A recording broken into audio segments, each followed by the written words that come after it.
Okey, Assalamualaikum dan selamat malam.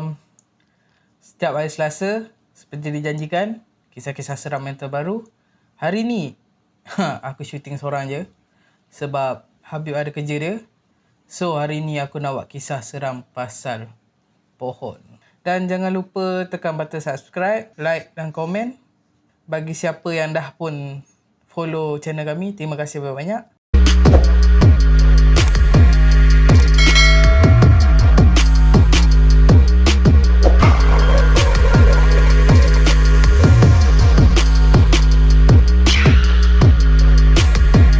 Okay guys, hari ni aku nak shoot santai je, relax. Kisah pertama yang aku nak bawa dekat korang ni adalah kisah yang aku terbaca dari sebuah novel seram, iaitu Puaka Pokok Beringin. Sebelum aku lanjutkan cerita, kisah dia bermula sewaktu seorang lelaki yang suka buat cerita-cerita seram ni lah. Yang dia, orang kata apa, dia kerja sebuah company dan dia perlu tulis cerita-cerita seram. So dia kebuntuan idea dan bos dia pun dah cakap dekat dia yang dia perlu dapatkan idea cerita-cerita yang fresh. Tak nak copy, tak nak apa-apa. So fresh cerita dia. So cerita ni bermula waktu nak merasai pengalaman seram yang dikatakan, yang di search kat Google. So dia dapat satu tempat ni yang tak diberitahu nama dia, tempat dia dekat mana. So yang lelaki ni aku bagi nama dia Hanif lah. Hanif ni dia terus menuju dengan menaiki motosikal berkuasa tinggi dia. Terus pergi ke rumah sewa tu dan berjumpa dengan orang tengah rumah tu. So owner tak tahu siapalah. Orang tengah tu bernama Pakcik Musa. Pakcik Musa ni penjaga rumah tu lah. Kalau orang sewa ke apa ke, semua berurusan dengan Pakcik Musa ni. Dan si Hanif ni dia dapat sewa rumah tu. Rumah banglo besar, 2 tingkat dan murah lah, dalam 200 satu bulan. Setibanya Hanif dekat rumah sewa tu, dia ternampak satu pokok beringin yang besar di tepi rumah tu lah. Dan sewaktu Hanif berhampiran dengan pintu rumah tu, dia ternampak ada satu budak kecil dalam lingkungan 5 tahun, 6 tahun, 7 tahun macam tu. Dan dia memandang tepat kepada Hanif. Dia duduk dekat bawah pokok beringin tu lah. Yang peliknya, budak kecil tu menggelengkan kepala lah, senang cerita. Dia macam tak benarkan Hanif masuk kat rumah tu. Lepas tu Hanif pun hanya melemparkan senyuman dia lah. Lepas tu dia terus masuk dekat dalam rumah. Bagi Hanif cukup puas hati. Tempat tu tenang, tak ada ramai orang lalu. Senang untuk dia menyiapkan novel dia lah. Selepas tu dia keluar daripada rumah tu, Pakcik Musa pun cakap, ini sebelum saya terlupa, saya nak bagi kamu kunci rumah lah. So bertukar tanganlah kunci rumah tu kepada Hanif. Lepas tu Hanif bertanya, Pakcik Musa, tahu tak siapa budak kecil yang main dekat pokok beringin tu? Lepas tu Pakcik Musa tengok dekat pokok tu, mana ada sesiapa. Kamu salah pandang kot, dia kata macam tu. Hanif pun cakap lah, tadi ada budak kecil yang pandang saya tadi. Dia berkata dalam hati, mungkin budak tu dah balik lah, sebab hari pun dah hampir senja. Setelah Hanif dapat kunci tu, so Pakcik Musa pun balik. Hanif pun teruskanlah buat rumah tu macam rumah dia sendirilah. Sofa dekat rumah tu bertutup dengan kain putih. Sofa dekat rumah tu agak sofa lama, tapi masih keadaan yang okey, yang elok lagi lah. So Hanif pun baring kat sofa tu dan dia pun tertidur lah sekejap. Dia tidur sekejap. Tiba-tiba Hanif dengar sesuatu bunyi yang pelik dekat tingkat atas. Dan lepas tu dia pun menujulah ke tingkat atas. Tiba-tiba dia ternampak akar pokok beringin tu menjala masuk ke dalam bilik tu. Ada sebuah tingkap menjala masuk. Yang peliknya, pokok tu cuba untuk menangkap kaki Hanif. Dan Hanif pun dengan panik dia berlari dan tiba-tiba akar pokok itu dapat membelit kaki dia. Dan tiba-tiba Hanif tersedar yang apa yang berlaku dia alami tadi tu hanyalah mimpi lah. Waktu tu pun Hanif sedar dah pagilah, dalam pukul 10 pagi macam tu. So dia bangun, dia pelik. Mimpi tu macam real lah, senang cerita kan, dia alami tu. Yang peliknya, tiba-tiba dia ada dekat bawah, masih dekat sofa tu lagi. Lepas tu Hanif kata dalam hati dia, hari pertama dah dapat tanda-tanda ni kan. Tu Hanif dia rasa lapar lah. Dan dia pun capai dia punya helmet dan terus pergi kedai runcit berdekatan dengan rumah dia lah. Anggaran dalam 20 minit daripada rumah dia tu. Tiba je dia dekat kedai runcit tu, dia ambil lah Maggi dan kelengkapan untuk dia makan lah. Tiba-tiba ada seorang lelaki yang menyapa dia. Baru pindah ke? Dia kata. Lepas tu Hanif cakap, baru pindah, baru je masuk semalam, dia kata. Lepas tu, oh duduk dekat mana? Dia kata tu dekat banglo dekat ujung kampung tu, dia kata. Hanif kata macam tu lah. Lepas tu lelaki tu perkenalkan dia, nama saya Badrul. Lepas tu Hanif pun kenalkan dia, saya Hanif.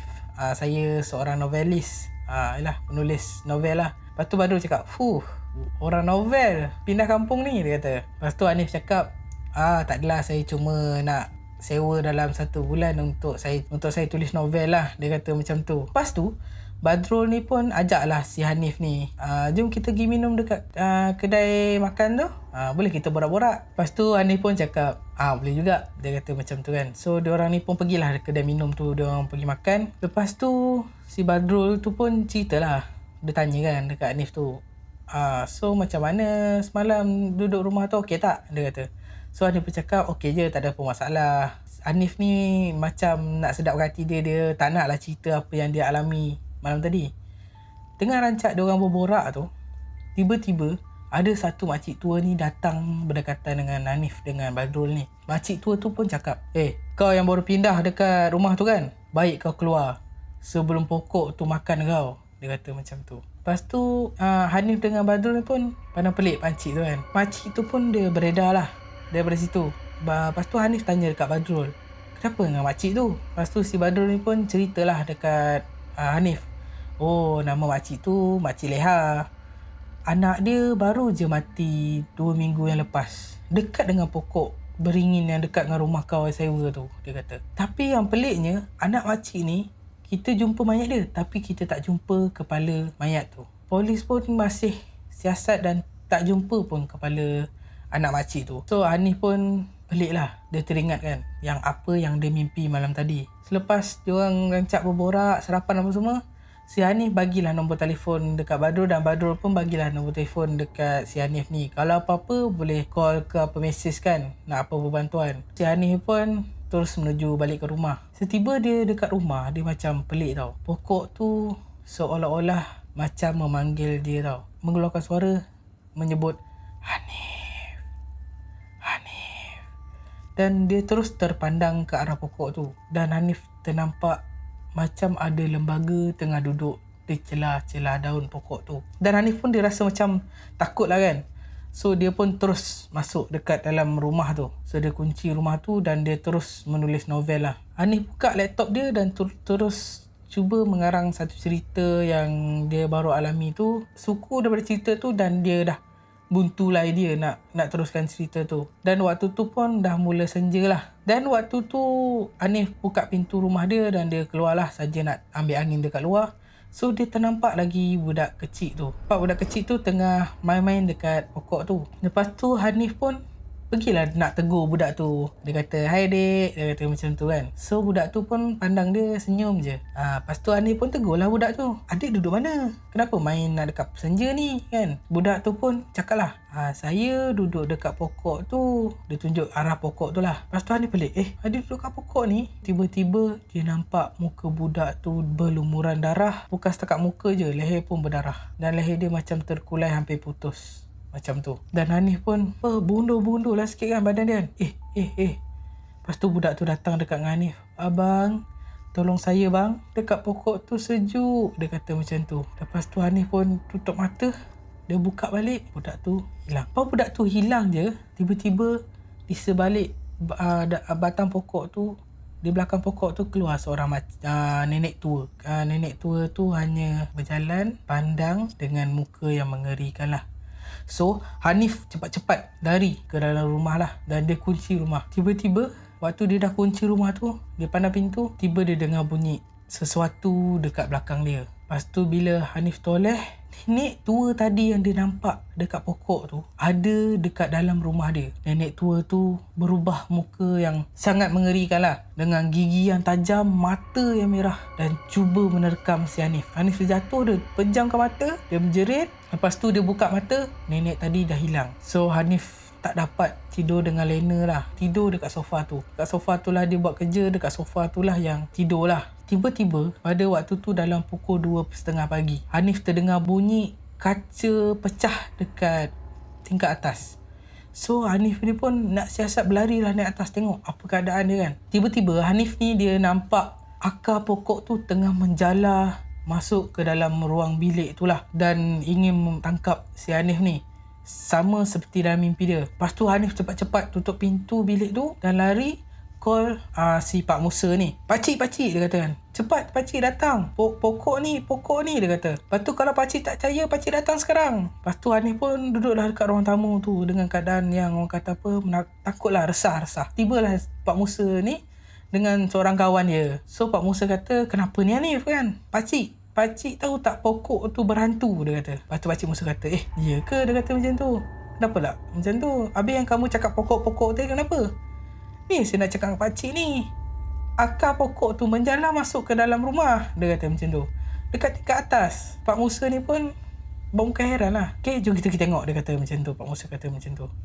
So Hanif pun ikutlah sekali kan, nak tunjuk tempat tu. Bila Hanif buka je pintu tu, bilik yang dia nampak tu, bilik tu tak ada apa-apa guys. Normal, tak ada apa-apa yang berlaku lah. Lepas tu Pak Musa pun cakap macam ni, Nif, kamu ni kuat kerja ni, dia kata macam tu kan. Dah jangan fikir bukan-bukan, pakcik balik dulu ya. Pak Musa pun keluar daripada rumah tu dan dia pun baliklah semula. So Hanif pun tak puas hati lagi. Hanif rasa macam, aku tak mimpi, dia kata macam tu. Dia cakap dalam hati dia lah, tak mimpi. Habis apa yang aku nampak tadi, dia kata macam tu. Dan dia tak dapat pun tidur pada malam tu. Dan bila waktu pagi, dia pun terus pergi naik motor dia kedai minum yang dia minum dengan Badrul tu. Waktu Hanif sampai je dekat kedai tu, rupa-rupanya Badrul pun tengah minum dekat kedai tu. So diorang pun bertegur sapa lah, makan sama-sama kan. Hanif pun cerita, ada tak kejadian pelik yang berlaku sebelum ni dekat rumah tu, dia kata macam tu. Lepas tu si Badrul cakap, kenapa? Dia kata macam tu kan. Tak adalah, saja je tanya kan. Kenapa makcik yang hari tu dia suruh aku keluar dari rumah tu sebab pokok tu, dia kata macam tu. Lepas tu Badrul pun ceritalah, aku tak pastilah cerita ni betul ataupun tidak. Ada yang kata pokok tu pokok, orang kata apa, pokok yang berhantu lah, puaka lah pokok tu. Sebab ada orang yang hilang dekat pokok tu. Dan rumah yang Hanif sewa tu, ada penyewa yang tak sampai 1 minggu pun dah keluar dari rumah tu. Dan ada juga penyewa yang hilang, tak tahu ke mana diorang pergi. Dan bila ditanya kepada Pak Musa hanya cakap mungkin diorang lari waktu tengah malam lah. Lepas tu si Badrul ni pun cakap, sebab aku pun tak nak takutkan kau. Kalau aku diberi sewa RM50 pun, rumah tu aku tak nak sewa, dia kata macam tu. Lepas tu dalam diorang tengah rancak borak ni, datanglah satu makcik ni. Dek, dia kata, dia bagi satu risalah kepada Hanif. Dek, kalau nampak anak makcik ni, bagi tahu makcik cepat-cepat ya, dia kata macam tu. So Hanif pun tengok lah. Dia tengok gambar tu. Lepas tu makcik yang bagi salah ni pun pergilah berjalan kan, nak bagi edar kan. Macam budak perempuan yang aku nampak hari tu, dia kata macam tu, dekat pokok tu. Badrul ni pun cakap dengan Hanif yang makcik tu hilang anak bongsu dia dalam lingkungan umur 6 tahun macam tu. Last kali orang kampung nampak anak dia main dekat dengan pokok tu. Dan sampai sekarang tak jumpa langsung anak dia. Dan si Hanif ni pun macam pelik lah, apa misterinya pokok tu. Lepas tu si tanya Badrul, tahu tak mana orang yang paling tua yang duduk dekat kampung ni, dia kata. Ada makcik yang tegur kau hari tu lah, dia kata kan. Makcik tu pun baru hilang anak 2 minggu yang lepas. Anak dia yang dijumpai mati itulah, yang tanpa kepala. Selepas tu Hanif pun ajak Badrul pergi ke rumah nenek tu lah. Diorang pun cakap lah, Assalamualaikum. Lepas diorang bagi salam tu, nyautlah suara nenek tu dekat dalam rumah tu. Buka pintu, Waalaikumsalam, dia kata. Nak apa? Dia kata macam tu kan, dengan nada yang agak kasar lah. Lepas tu si Hanif pun perkenalkan diri dia. Saya Hanif, boleh tak saya nak tahu pasal pokok dekat rumah yang saya sewa sekarang, dia kata. Lepas tu diorang pun masuklah dalam rumah. Lepas tu nenek ni pun ceritalah, baik kau keluar daripada rumah tu, anak aku baru je mati, dia kata macam tu, dengan nada yang sayu lah, dekat pokok tu. Pokok tu memang pokok puaka, dia kata macam tu. Lepas tu Hanif pun cakap lah, boleh tak nenek terangkan dekat saya apa yang berlaku, dia kata macam tu kan. Lepas tu dia pun ceritalah, waktu dulu-dulu zaman nenek moyang kita dulu, dia kata. Pokok tu ada orang pernah buat tempat penyembahan untuk kepentingan, kekuasaan dan kekayaan diri dia sendiri. Dan tempat tu dah didiami oleh syaitan, dia kata macam tu kan. Iblis yang mahukan korban darah ataupun daging manusia. Baiklah kau pindah, dia katakan macam tu kan. Aku tak nak orang luar macam kau ni pun akan terlibat sekali dengan benda-benda macam ni. Lepas tu si Hanif pun, insyaAllah lah, saya akan ikhtiarkan cuba keluar dengan cepat lah. Lepas tu Hanif dengan Badrul ni pun beda lah daripada rumah nenek tu. Sampai je Hanif dekat rumah tu, waktu tu dah senja lah senang cerita. Hanif ternampak dekat sebalik-sebalik daun tu, pokok tu, ada mata merah yang tengah pandang dia. Nak dijadikan cerita, sewaktu Hanif tengah buat kerja malam tu, tiba-tiba laptop Hanif terpadam. Dia pelik, kenapa pula laptop aku ni? Tiba-tiba dekat skrin dia tu keluar darah tau. Tisan darah daripada skrin dia tu. Dia tolak laptop dia tu. Kenapa ni kan? Apa yang berlaku ni? Tiba-tiba dia dengar bunyi orang memanggil dia daripada arah pokok tu. Hanif, Hanif, berulang-ulang kali. Dan dia pun bengang kan. Dia macam, ajar ni setan. Dia pergi ke dapur. Dia cari alat potong pokok tu. Cari-cari kat dapur tak ada. Lepas tu Hanif pun menuju ke store pula. Dia dalam rumah tu ada store. Dia buka store tu, dia jumpa kapak. Sambil dia menuju ke pokok tu, dia call Badrul. Badrul, kau bawa semua Pak Musa apa semua, datang sini, datang rumah aku. Dia kata, pokok ni ajak semua orang. Dia kata macam tu. Lepas tu Badrul macam, apa dia kata macam tu kan. Datang rumah aku. Dia jerit kan. Lepas tu Hanif pun off telefon dia, tak kat tepi. Dia bawa kapak tu, dia berlari pergi ke pokok tu. Terus dia, orang kata apa, libas dekat pokok tu. Lepas tu bila Hanif tarik je kapak yang tertanam dekat pokok tu, memancut darah yang banyak daripada pokok tu lah. Lepas Hanif tengah memotong tu, muncul nenek yang mengerikan yang Hanif nampak sebelum ni tu. Nenek tu pun kata, kau tak boleh musnahkan aku, dan hari ni kau milik aku. Dia kata macam tu. Hanif pun tak kira, dia nak tebas juga pokok tu. Lepas tu pokok tu bergerak tau. Akar pokok tu bergerak membelit kaki Hanif. Bila Hanif dah terjatuh tu, pokok tu tarik Hanif untuk pergi ke bawah, pokok tu. Hanif cepat-cepat capai kapak yang dia nak motong tu. Dia tarik je kapak tu, dia potong akar yang berbelit dekat kaki dia tu lah. Lepas tu dia cuba bangun, akar tu terus menyerang dia lagi dan belit badan dia. Lepas tu Hanif tak dapat nak bergerak lah. Nenek tu pun datang dekat dengan dia. Kau jadi milik aku malam ni, aku akan makan kau. Lepas tu Hanif pun bacalah surah kursi. Waktu tu nenek tu masih ada dekat situ. Bila Hanif baca je, muka nenek tu seperti seakan-akan cair dan badan dia terus berasap. Dan pokok tu pun, lilitan akar pokok tu terlepas daripada badan Hanif. Dan nenek tu pun hilang, tak tahu pergi mana. Dan Hanif capai semula kapak tu dan terus tebang pokok tu, tebang sampailah pokok tu tumbang. Dan dekat situ sampainya Pak Musa, Badrul dengan nenek yang cerita pasal anak dia mati tu dengan makcik yang anak dia hilang tu. Dan waktu diorang sampai tu, Hanif tarik akar pokok tu, tarik. Dan di bawah pokok tu terdapat ada mayat budak kecil dan Hanif pun angkat elok-elok dan letaklah dekat tempat yang selamat. Nenek yang cerita seram tu pun berlarilah dekat pokok tu. Dia kata, anak aku, dia kata. Waktu dia tengah cari-cari tu, jumpalah kepala anak dia yang tak jumpa tu lah. Selepas kejadian tu, Pak Musa pun ditangkap polis dan disoal siasat lah. Dan selepas tu aku tak tahu apa yang jadi dekat diorang. Itu saja cerita yang pertama. So hari ni aku bawa, sebab aku sorang-sorang, Habib tak ada, aku bawa 2 cerita kisah seram malam ni. Okay guys, kisah yang kedua ni aku bagi nama dia Harum Bakawali. Okay, kisah dia bermula waktu 2 orang ni menyewa satu rumah dan masing-masing bekerja lah. 2 orang ni aku bagi nama dia Dharma dengan Khairi. Dharma dengan Khairi ni bekerja kilang lah. Kejadian ni berlaku sewaktu Khairi ni, dia tertarik ada satu pokok bakawali dekat dengan rumah dia tu lah. Hari-hari si Khairi ni tenung je pokok tu. Kalau dia ada masa lapang ke, dia buka tingkap, So dia boleh nampak dah pokok tu. Dan waktu tu tiba-tiba Dharma pun masuk ke dalam bilik. Kairi ni pun tanyalah, Dharma, kau rasa kan pokok bakawali ni bila dia akan kembang Dia kata macam tu. Lepas tu si Dharma ni pun cakap lah, kau ni tanya soalan pelik-pelik, sejak bila kau minat dengan bunga ni?